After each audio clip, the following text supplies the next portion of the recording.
if you read the title, growth can be ugly.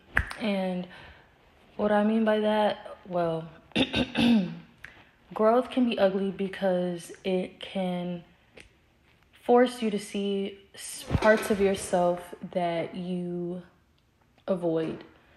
And just to talk about this topic, I'm going to just use myself, of course, as an example. There's been plenty of times in my life where I struggled to see that I was the problem. Yes, sometimes we don't want to see that we are the problem in a lot of the situations that we are in. Tend to blame the other party for situations because it's just the easiest way out of it. But realistically, when you actually stop to take a look from within, you will notice that you also play a major part in a lot of the issues in your life. And this is where I learned to take accountability for every single situation in my life. Even if I wasn't fully at fault, somewhere in that situation, I have to take accountability, whether that was ignoring a red flag, whether that was staying in the situation longer than I needed to. I had to take accountability for those things and learn so that I can apply that to my life and in the next situation that I am, that I've been in. Growth can be very ugly, but beautiful. It's very beautiful, but it can be ugly when you're in it. And I personally feel like seeing yourself and seeing where you went wrong in a situation helps you grow. And taking accountability for where you went wrong in a situation, if it causes you to have to look at your situation and say, okay, what in this situation could I have done differently? Where did I go wrong in this situation? What could I have done differently? Ask yourself these questions in any situation that you're in. And I've done this in every situation. Even if it hurt, I'll say, okay, where did I go wrong? What could I have done differently? And I'll always come back to, well, you ignore this. You went along with that. You could have approached this situation better. And that is how I grow in situations. Whether that be relationship, whether that be business, whether that be family, in any situation, you have to see where you're going wrong in that situation in order for a change to come.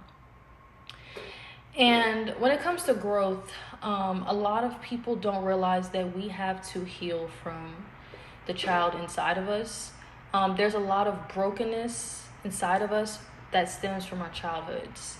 For me personally, I did not grow up with a father, and I had some mommy issues. So I had issues with, of course, both parents. And I was sheltered. I was very quiet. I was very reserved. I was very timid. And I didn't really have a lot of life experience up until I became an adult. So once I became an adult, I had to figure out everything in my 20s. From financial, from relationships, from career, everything I had to figure out in my 20s. And I'm 28 right now, and at this age I didn't think that I would be where I'm at today, but because of growth, I'm here. I'm so grateful that I got to a point in my life where I was just like, listen, you're doing something wrong because this is your life. This is your life, and you have free will. You can choose who you invite into your life. You can choose who you remove from your life. You can choose and wake up one day and say, I don't want to do that anymore. This doesn't really align with my values anymore. You can wake up and just decide to do differently. Who's holding you back from changing except you? Who's holding you back from making a change in your life? You. No one's holding you back but you. This is your life. You have free will. About around October, I started growing closer to God. And I have been reading my Bible a lot. And this Bible has changed my life. God has truly changed my life for the better. And Also, forced me to see deeper into myself. Not to say that I wasn't already doing that, because I already was doing that, but I still have work to go. As I speak to you right now, I say that we always will have work to do on ourselves, because we're always evolving, we're always changing. Life is unpredictable sometimes, so we have to learn how to roll with that. A part of growing is having those uncomfortable conversations with yourself. Yes, like, you have to be okay having those uncomfortable conversations with yourself. Meaning, you have to be frustrated with yourself sometimes. You have to take accountability for your life. You can't be a victim. Staying in a victim mindset also holds you back from growing, because you're so stuck in this victim mindset. Like, let's say, for instance, I was like, oh, my dad left me. I'm the way I am because my dad left. I'm the way I am because I dealt with really bad things as a child. Okay. What are you going to do to heal from that? What are you going to do to heal from that so that you can become a better person? Because staying in that victim mindset only holds you back. When you don't grow and you don't heal from things, it holds you back, and it keeps you in a place that you can't come out of. Like, that is why a lot of people, that's why age is not equivalent to maturity, because you can be 35 and stuck in a 25-year-old mindset because maybe something occurred in your life at 25 that you didn't grow from, or you didn't grow past. Or let's say, for instance, there's some people who might be 25 and something happened to them when they were 15, and they haven't grown past something that happened to them at 15, and you're in this stagnant space where you can't grow because you haven't let go or healed from something that happened to you prior, like relationships holding you back in your future relationships. You have to heal, and you have to face those issues head on in order to grow. You don't want to take old baggage into new chapters into your life. You want to heal from those wounds before you enter into something new. And that is why, we end up in this repetitive cycle, because we're not healing and learning the lesson that God is trying to teach us. And I'm always saying to people that you will continue to be in the same situation over and over and over again until you learn, until you grow past those unhealed traumas, or those toxic sides of you that you have yet to acknowledge. You have to acknowledge your own toxic behaviors. A lot of times we're so quick, and it seems so easy for us to acknowledge the toxic behaviors in other people before we can acknowledge the toxic behaviors within ourselves. And once you can have those uncomfortable conversations with yourself and say, this is toxic. I shouldn't be doing that. My relationship would be better if I did X, Y, and Z. Or my business or working towards this goal would be better if I say I woke up a little bit earlier, or if I stopped procrastinating and I put my phone down, because our phone also can distract us from our goals as well. So you have to be very real with yourself in order to grow. Especially, you have to be real about your childhood. Did you really get over that? Did you really heal from that? And it's not to say that you can, forget it. We're not saying that, you can forget things that you dealt with in your life, but you can definitely forgive and heal from that and learn from that and take the lesson from it and apply it to your future. That's how you elevate, when you learn the lesson in a situation and you apply it to the next step, to the next phase of your life. I look at life like a video game sometimes.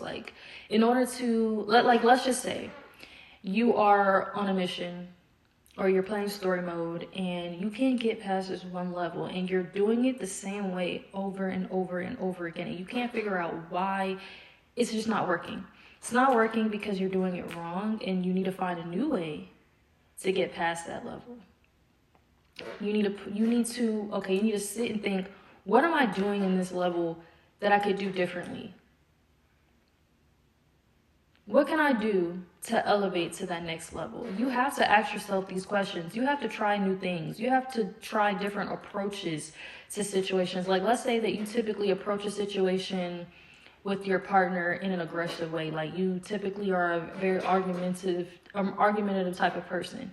Instead of being argumentative, how about you approach the situation in a calm manner and just talk calmly? How about you just, okay, listen, this is how I'm feeling, be vulnerable. Because typically people are argumentative because they can't be vulnerable. So how about we just be vulnerable and be honest about ourselves and our feelings and what it is that we need and what it is that we want, right? Instead of being argumentative about it. Okay, and you'll notice that approach, especially with your partner, is a way better approach. If what you're doing is not working, then you need to do something differently. Say for relationships, for example. Let's say that, okay, you've noticed the toxicity within yourself, so you have tried a new approach with your partner, but your partner, let's say they have toxicity in themselves. Now, that's something that they have to work on. If they're not willing to work on that, then you have to decide whether or not that situation is worth staying in. Also, if you find yourself in a similar situation a few times, you need to take a look at those situations and see the similarities in those situations and why you keep entering in these situations, and then look further back in your life, like maybe even your childhood, and see if anything in these situations has similarities even in your childhood, because sometimes our childhood plays a part in the situations and relationships that we end up in our adult lives. You have to be so in tune with yourself. You have to be so in tune with just your situations you're in order to really grow. You have to be self-aware. Self-awareness is the key of growth. And I had to realize this. You have to build your wisdom. You have to build your knowledge. And the way of doing that is being teachable, even in your own life. You have to be teachable even in your own life and even in your own situations in order to grow as a person. You have to want to grow. You have to want different. You have to want to change. You know, there will be times where there probably are people who like to stay in certain situations, and if so, this wouldn't be for them anyways. But if you really truly want to grow as a person and you want to elevate in your life, you have to have those uncomfortable conversations with yourself. It's inevitable.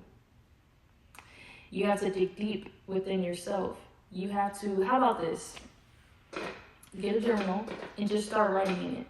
And when you're writing in it, how about on one of the pages you say, what are my toxic traits? And be honest and just start writing. Just start writing and see what flows into the paper. And look at that paper and work on those things. You can also say, what are my weaknesses? Write those down. Work on those weaknesses and turn them into strengths. See, these are ways that you can be aware of yourself and then work on yourself. I think writing in a journal is it has changed my life. Writing in a journal. Typically when I write my journal entries to God. So I'll put dear God, and then I'll write what I'm talking about to him or what I need to vent to God about. I vent to God a lot in my journal. So that is really a great way that I also, talk to God. But in my journal, I also, what are my weaknesses? What are my toxic traits? What do I need to work on? How can I be a better version of myself? And just just be honest with yourself. Journaling is so helpful. Like, when I tell you, it's so helpful because it's a safe space. It's a safe place for you to write your thoughts and just be honest with yourself. And I'll highly recommend journaling to anybody. Like, you'd be like, you should journal. And then you'll be like, It feels so cliche to say you should journal. But when I tell you, journaling changed my life because it made me open my eyes to myself so much. And then you go back and read your journal entries, and then you see how you change and you grow over time, and you're all like, it's like a time capsule, and you're like, wow, I've really grown. So, take what I've said and really apply it if you're really looking to grow. But just know that it can be ugly.